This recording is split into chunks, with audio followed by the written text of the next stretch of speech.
प्रभु येशू ख्रीष्टको नाममा जय मसीह छ। परमेश्वरको वचनबाट केही एक दुईवटा कुराहरू हामी हेर्नेछौँ। विशेष गरी यो क्रिसमसको समयमा हामी हाम्रो चर्चमा अनि आरपिएसमा अनि मेरो आफ्नै जीवनमा यूहन्ना बप्तिस्मा दिने यूहन्नालाई अध्ययन गर्दै वचनहरू दिइरहेको अवस्था छ। अनि विचार गर्दाखेरि यो एडभेन्ट सिजन, एडभेन्ट भने परमेश्वरको बाटो तयार पार्ने, प्रभु येशू ख्रीष्टको आगमनको पर्खाइमा बस्ने, येशूको आगमनको पर्खाइमा यूहन्नाभन्दा ज्यादा बढी अरू कोही पनि थिएन होला। जुन कुराहरू उसको बर्थमा अगमबानीहरू भएका थिए, उनी महान हुनेछन्, परमेश्वरको अनुग्रह चाहिँ उसले प्राप्त गरेको छ यूहन्ना र उसको आमा बुवाले। अनि उसको जन्म अगाडि नै पवित्र आत्माले भरिएको व्यक्ति बप्तिस्मा दिने यूहन्ना थिए। उसको जन्ममा धेरै अगमबानीहरू पुरा भइरहेको हामी देख्दछौँ भनेदेखि उसको जीवनद्वारा परमेश्वरले उद्धारको बाटो तयार पारिराख्नु भएको छ।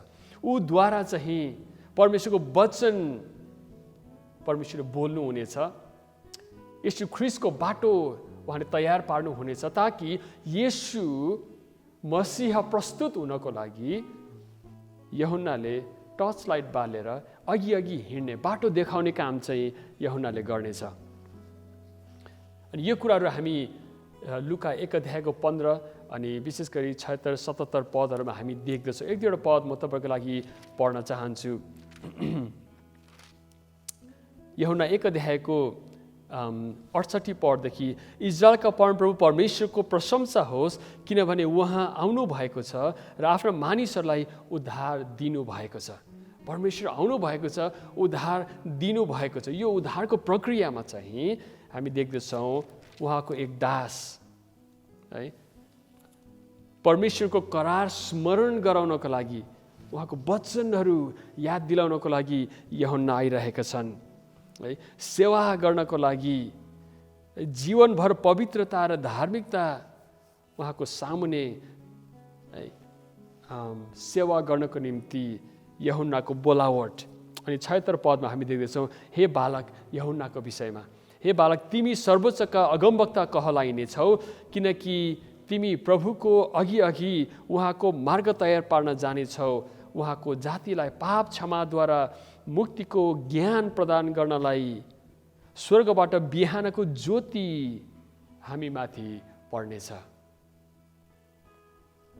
यूहन्नाको जीवनलाई विचार गर्दाखेरि ती प्रतिज्ञाहरू लालच गर्ने, ती प्रतिज्ञाहरू चाहना गर्ने, ती प्रतिज्ञाहरू प्राप्त इच्छा गर्ने अगमवक्ताहरू परमेश्वरले चाहनुहुन्छ। म मसीह ख्रीष्ट म होइन, तर म उहाँको मार्ग तयार पार्न अघि अघि हिँड्ने उहाँको सेवक हौँ। हामी पास्टर अगुवाहरू निर्माण गर्ने, जसको प्रथम जिम्मा भनेको परमेश्वरको वचन यथा सत्यता प्रचार गर्ने जिम्मेवारी पाएका छौँ। अनि जिम्मेवारी पाएको गोठालाहरू यहाँ निर्माण गरिन्छ। एउटा अनौठो बोलावट अनि एउटा कठोर सत्यताको वचन बोल्न यूहन्ना तयार पारिएको थियो। अनौठो बोलावट है, उसको जन्मदेखि नै हामी देख्दछौँ मरुभूमिमा गएर है, वाइल्ड हनी है, वन मह सलह खाएर है, मरुभूमिमा कराउनेको आवाज है, सत्य परमेश्वरले पठाउनु वचन सत्य छ, तर मरुभूमिबाट आउने लाइफस्टाइल फरक छ। अनौठो यो जीवन उसको है, सत्य छ, तर विश्वास गर्न मानिसहरू तयार छैनन्। स्वीकार गर्न, ग्रहण गर्न, जीवनलाई त्यो लाइनमा लगाएर हिँड्न मानिसहरू तयार छैनन्। अनौठो बोलावट, कठोर सत्यताको जीवन यूहन्नाले पाए। त्यस्तै प्रकारले हामी परमेश्वरको वचनको सेवा गर्ने पास्टर अगुवाहरू, हामी सेवकहरू, मण्डली अगुवाहरू चाहिँ आज क्रिसमसको बोलावट, ख्रीष्ट येशू आउनु भएको छ, हामीलाई उहाँको गवाही बन्न, सत्यताको वचन मुखपात्रहरू बन्न हामीले बोलावट पाएका छौँ। पपुलर हुने खालको है बोलावट होइन यो। समाजले सुन्न चाहेको कुरा मात्रै बताउँदै बस्ने खालको बोलावट होइन यो। न त पूर्व परिचालित प्रणालीलाई मेन्टेन गर्नको लागि है, इस्टाब्लिस सिस्टमलाई मेन्टेन गर्नको लागि पाएको बोलावट, यो एउटा सत्यताको बोलावट। आफ्नो बाटो होइन, ख्रिस्टको बाटो तयार पार्न हामीले बोलावट पाएका छौँ। तर कहिलेकाहीँ ख्रिस्टको सेवा गर्दा गर्दै, उहाँको बाटो हिँड्दै हिँड्दै हामी सोच्ने गर्छौँ कि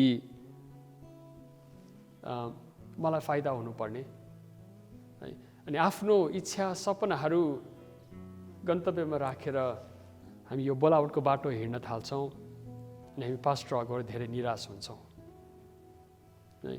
आफ्नो बाटो होइन, ख्रिस्टको बाटो हिँड्न देखाउन बोलावट पाएका मानिसहरू है। यो एउटा प्रोफेटिक मिनिस्ट्री, अगम वक्ताको सत्य वचन वाचन गर्ने सेवकाई बोलावटको जीवन यूहन्नाको जस्तै खर्चयोग्य जीवन हो।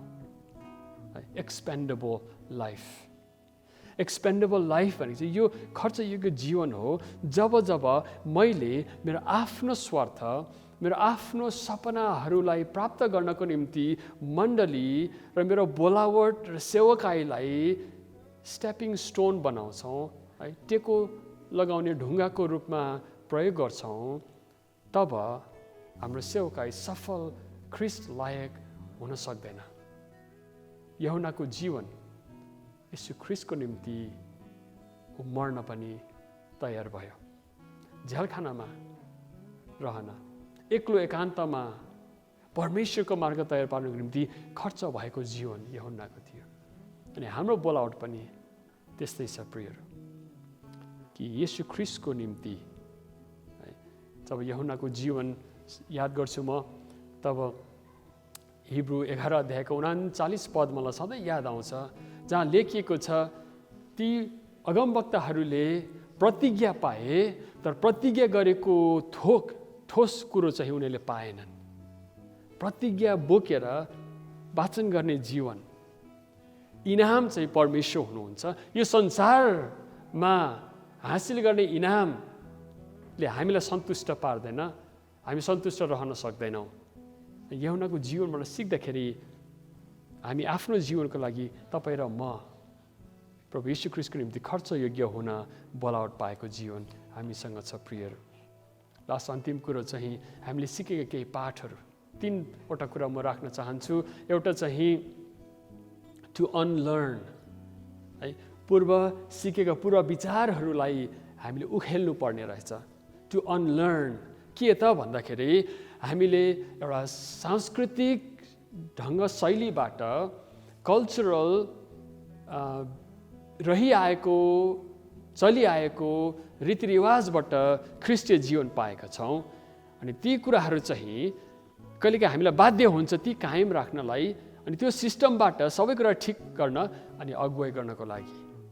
अनलर्न चाहिँ के हो त भन्दा, पुरानो डिफल्ट मोड, जुन कुराहरू चाहिँ 16औं शताब्दीको क्याथोलिक मण्डली चाहिँ त्यो खाल्टोमा फसेको थियो, उसले सृजना गरेको प्रणालीलाई मेन्टेन गर्नको लागि शक्तिको चरममा रहेर उनीहरूले मोबिलाइज गरिराख्नु पर्ने है। त तपाईँ र म कल्चरले दिएको क्रिस्चियनिटीलाई परिचालित गरिराख्नु जिम्मा पाएका छैनौँ। यस कारणले रिन्युइङ माइन्ड्स कस्तो त, परमेश्वरको वचन अध्ययन गर्ने, उल्था गर्न सिक्ने, अनि उल्था गरेपछि सही अर्थ लिएर मण्डलीमा पुर्याउने, प्र्याक्टिस अभ्यासमा पुर्याउने जीवन तपाईँ र मैले बोलावट पाएको छौँ। रिन्युइङ माइन्ड्स, रिफर्मिङ चर्चेस। अनि दोस्रो चाहिँ टु लर्न, एउटा सिक्ने आचरण भएको अगुवाहरू निर्माण गर्ने है। एक्सलेन्ट एजुकेसन, उत्कृष्ट शिक्षा हासिल गर्ने, सिक्ने संसारमा कहाँ उपलब्ध छ, बुझ्ने, देख्ने, हेर्ने, जस्ट थियोलोजी मात्र होइन, संसारभरि परमेश्वरले दिनुभएको ज्ञानहरू हासिल गर्ने एक्सलेन्ट एजुकेसनमा लम्केको जीवन, सधैँ नै सिक्ने जीवन अगुवाको हुनुपर्छ। अनि अन्तिम कुरो चाहिँ टु येट टु लर्न, अझै सिक्न बाँकी रहेको कुराहरू प्रति हामी ध्यान स्थिर गराएर है हामी सिक्दै जानेछौँ। विशेष गरी के कुराहरू कि मण्डलीसँग कदममा कदम मिलाएर हिँड्न सिक्नुपर्ने। कहिलेकाहीँ हामी अगुवालाई परीक्षा हुन्छ, मैले अध्ययन गरेँ, मैले जान्ने भएँ, मेरो निम्ति अवसरहरू धेरै आउँछन्, अनि मण्डलीलाई उछिनेर हाम फाल्ने टेम्पटेसनहरू हामीलाई हुन्छ। तर हामीले सिक्नुपर्ने कुराहरू चाहिँ के हो त भन्दा परमेश्वरले मण्डलीलाई के भन्दै हुनुहुन्छ र मण्डलीलाई साथ लिएर कदममा कदम मिलाएर हामी यीशु ख्रिस्टको बाटो हिँड्न, ख्रिस्टसँग साथ बसेर विनम्रतामा सिक्ने अनि ख्रिस्टको पूर्णताले भरिएर उहाँको बाटो हिँड्न सिक्यौँ भनेदेखि ख्रिस्ट लायक गोठालाहरू हामी कहिले पनि फेल हुने छैनौँ। परमेश्वरले हामीलाई यो काम गर्नको निम्ति निरन्तर अगुवाई अनि आशिष गर्नुभएको होस्। धन्यवाद। जय मसीह।